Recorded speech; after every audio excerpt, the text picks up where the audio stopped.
Hello guys, in this communication you will find various items I've wished to discuss with you all for a long time. So here it is. Let's talk about the MSE, the medical screening exam.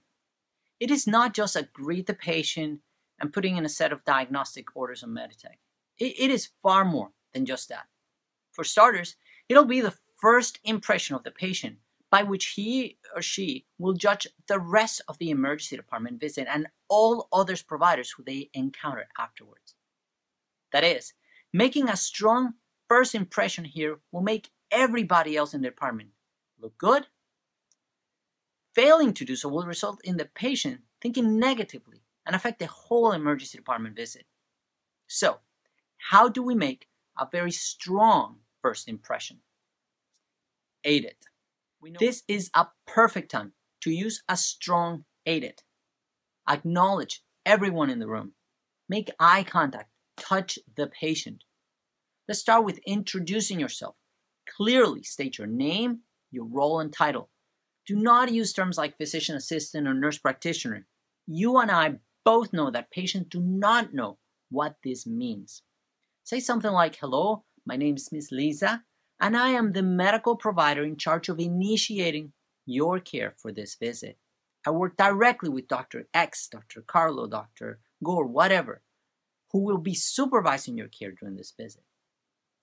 Duration. To the best of your ability, try to estimate how long the test that you are about to order will take.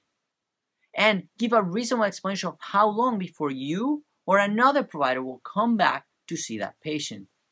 This is where we often fail. We initiate the care, but quickly forget that you're the only medical provider with whom the patient has seen up to this point.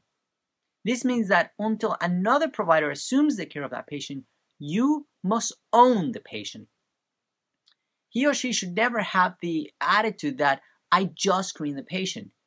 If the patient is threatening to leave, asking for pain medication, upset about the length of stay, or for reassessment or discharge, then you need to own that and that patient request and either reassess the patients or present it to the emergency physician who can then assume the care of that patient. Explanation. It was explained to the best of your ability the differential diagnosis of the patient's presentation, the tests you're about to order that are consistent with this presentation, and the interventions that you're planning to order. This is the perfect time to paint a picture as to whether or not pain medication is appropriate for this patient.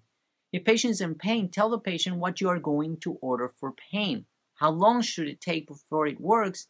And what will you do or won't do if it doesn't work? And finally, thank the patient. I personally have always had trouble with this one. I feel weird saying thank you, the patient. Thank him for what? They should be thanking me, right? Well, consider this for a second. What if you said something like, I want to thank you ahead of time for your patience during this visit.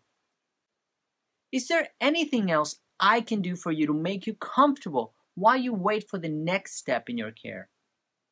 That sounds a lot better. And before you leave the room or the interview room or triage room, don't forget to utilize the communication board by updating your name, test that you've ordered, and duration of the test.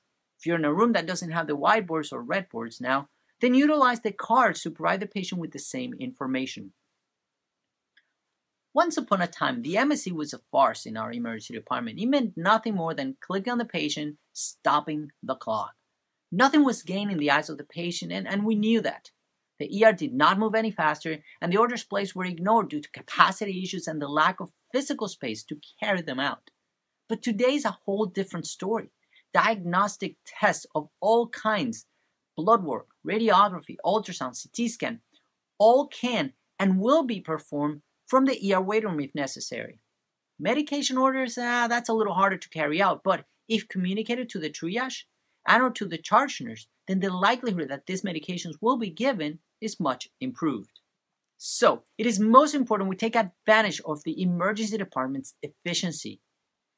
We must order appropriate tests, interventions, medications immediately upon performing the MSE. And we're doing quite well with this. Our average last month was arrived to order of 15 minutes, which is absolutely awesome. However, with quite frequency, the orders are often incomplete. And even when the initial diagnostics that were ordered up front are back, the physician in charge of discharging the patient has to frequently go and order an additional test that prolongs the patient length of stay. This is why ordering diagnostic tests, you must order all the necessary tests. Furthermore, you must order treatment interventions at the same time.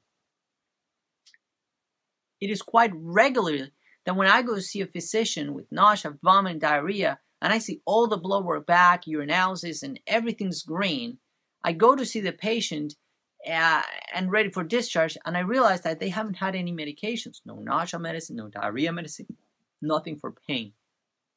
The patient is unable to be discharged at this time, once again prolonging the length of stay for that patient.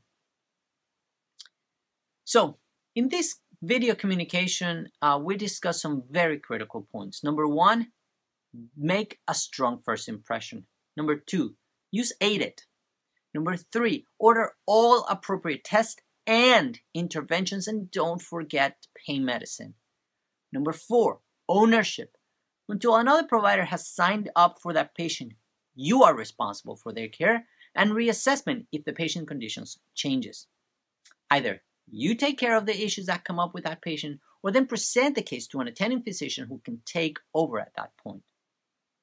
I want to finish this video by saying this. I am very proud to be a medical director here at Cartersville Medical Center.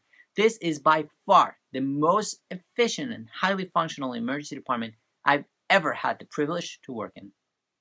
Sure, there's a lot of things I want to improve, I want to fix, and I want to get better on, and we're working on these things. But for now, let's focus on what I've discussed in this communication.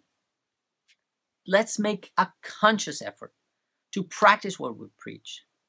Patients will appreciate it, and our work will get easier and more satisfying if we all do this. Thank you for watching.